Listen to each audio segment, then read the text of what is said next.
next theme is advice to younger students in the SPMA program. So, Hope, let's start with you. How do your time management skills help to be a varsity athlete while completing school courses and doing a whole bunch of other stuff? Color coding is key. I can tell you that. Just being realistic with your abilities and what you're able to achieve. I guess that's a little far-fetched coming from me because I kind of don't know how to say no. Holding yourself accountable and factoring time to realize that you are still a student and you do still have stuff that you need to complete for your undergrad. So making sure you definitely allot some time for that, because there's been many late nights that I've been up working on a paper that probably should have been done a week ago. One thing that really kept me going was my schedule. I rely on it heavily. I used a program on my laptop to do it, and it just kind of reminded me, even if you have like classes that happen every week, put them in so you remember, because imagine that you actually do forget that you have classes to go to. Believe me, it is possible, and you just kind of have to hunker down and get to it, and to be involved while you're a student is definitely much more beneficial than thinking that it's just too much to take on. Alan, so this past year you were a student mentor with the Faculty of Applied Health Science.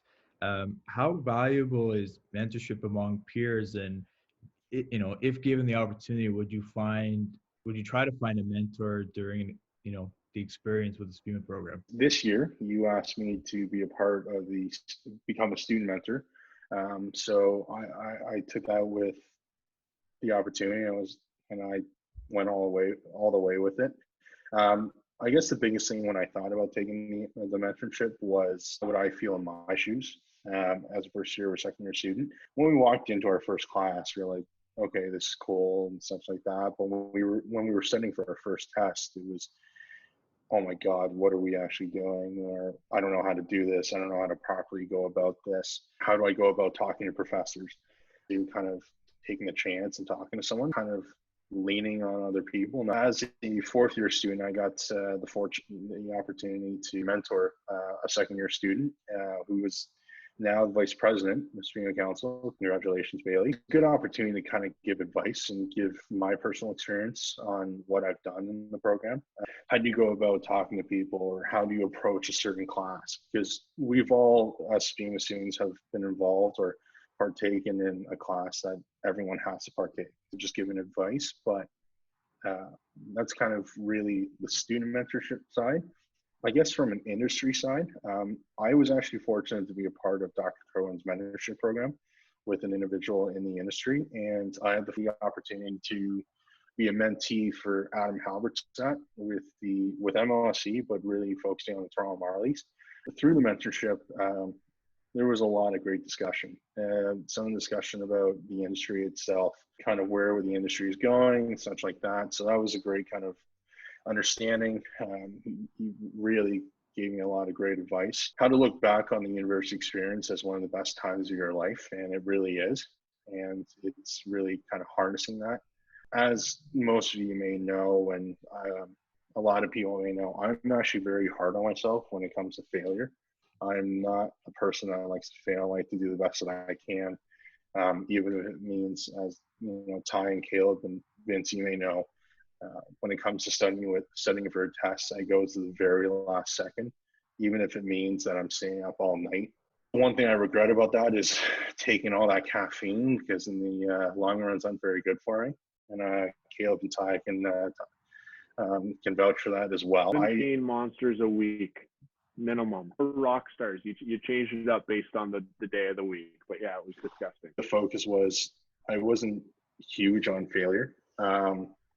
And I really wanted to do the best I could. Adam kind of came in as he gave me a little bit of advice on failure, and looking at failure as a good thing than a bad thing. He actually referenced a book to me that he uses to employees at the Marlies just to take a read before starting the position. And although it was a sales book, it really taught me a lot about failure and how I should look at failure as something that I can learn from rather than something I should beat myself up for. Adam and I continue to have conversations, whether it's about hockey, whether it's about the industry, whether it's about rock, whether it's about the SBA and stuff like that. And, again, going back to network is, as long as you can maintain the relationship, add value, and, have those subtle conversations, even if it's not about the industry or the position or where you're going. Like a simple message like, "Hey, how's it going? Hope all is well," something like that, can really benefit you. And it really kind of added to my experience in the program. Now going into the industry, or basically going into my pursuit for a law degree, I have a better understanding that failure is something to learn from rather than something to beat yourself up from. And Ty, you've mentioned the last year you did the SPA. How did it all start, and how important it is to get involved to gain experience? So I guess I started in my first year, which would have been everyone else's year's first year. And it literally started with a friend of mine, Nick, saying, "Hey, do you want to come to this meeting with me?" As we were sitting in the library. And I was like, sure, why not? Went to this meeting with him, ended up meeting everyone who was starting BSBA at the time, which would have been Kurt Trinder and Michael Beal and a handful of other people. It pretty much started with the idea of them wanting to provide networking for students at Brock, specifically networking for the sport industry, because them as business students didn't really have the opportunity to do that. Sort of a new concept for me at that point in my life, and I figured, why not try to get involved with this as much as I can. For our first networking event in November, they were kind of scared about not selling as many tickets as they really thought they should have, and that they weren't hitting their projections to what they wanted. So I remember literally running around the halls of Brock with like a pocket full of cutout paper tickets that I printed off from my residence room, trying to sell them to my friends and the people that are in the program for like $10 each. So I did that about 3 times. I would go back, reload on some more printed out tickets, and come back and sell them again. It was sort of my way of proving myself to the older students that I really cared about this, and that I really had the drive to want to continue on and do stuff like this. Fast forward to a few months later, they're looking for someone else to take over as the president. They had a couple other options beforehand, but everyone else was sort of going in different directions. So they ended up giving the opportunity to a second-year student who really didn't know what he was doing at the time. Probably one of the most important learning and growth experiences I've had in the program. I had absolutely, to be completely transparent, I had no idea what I was doing when I took over in my second year. That led me to doing my first budget presentation, for the first time I actually planned an event, the first time doing something as small as running a meeting. It was a whole different experience, and there was a bunch of turnover in my first year as president. It was a huge learning experience, probably the most valuable experience that I had at Brock, to be completely honest. Since then, it's just been growing, and I've been trying to do my best to continue it and to grow it, bringing on new members and holding more events. And our event in second year wasn't really what we had hoped it was, mainly because we were learning and we didn't really know what we were doing. But we took those lessons that we learned and we put it on into the event we had last year and this year, and going from 15 ticket sales in our second year to a sold out event this year is sort of the legacy that the BSBA has left behind, I think, at this point. So overseeing things like marketing and partnerships and sales and networking and public relations and social media and just things like that I really wouldn't have had any experience in otherwise if I hadn't have done this. Whole ton of time management, especially when you're doing school, especially when you're doing, like last year I was doing another internship with Prime Time, and this year I was away for the entire semester of this past semester, having to go home to Live Nation every other day pretty much in September and October, and then trying to lead a club. It was a great experience, probably the best experience I had at Brock, and it'll be kind of sad moving on from it. It's been sort of my my baby the past few years. So. But Hope, do you want to speak to SPMA Council? I got involved in SPMA Council my first year as a first-year representative, and it was amazing. It was just kind of something that came across my Facebook feed, and I was like, you know what, let's try it out. Let's see what's going on. People told you to get involved, so might as well try this. Definitely a different entity than it is now. I'm very thankful to the experience that I had to watch it grow and evolve over my time. After my first year, I moved on through into, I was the graphic design marketing person. It was a little bit loosely surrounded around that I went over to treasurer. So I took on a little bit more of an executive role, which is kind of a different jump on my final year along with Vince. I'm the vice president under him, so we work very closely together. I have an interesting relationship, to say the least. Like, he's a brother to me, and that's just kind of how we've grown and evolved over the time. I'm very thankful to see how the council has come to be what it is today, and to have my hand in growing that is maybe a little bit humbling to me. And I'm very excited to see what they have planned for the future. And we have some great people taking over from us. And I'm, like I said, very excited to see the new things that they bring to council and to watch it continue to grow, and be there for support if they need anything at all.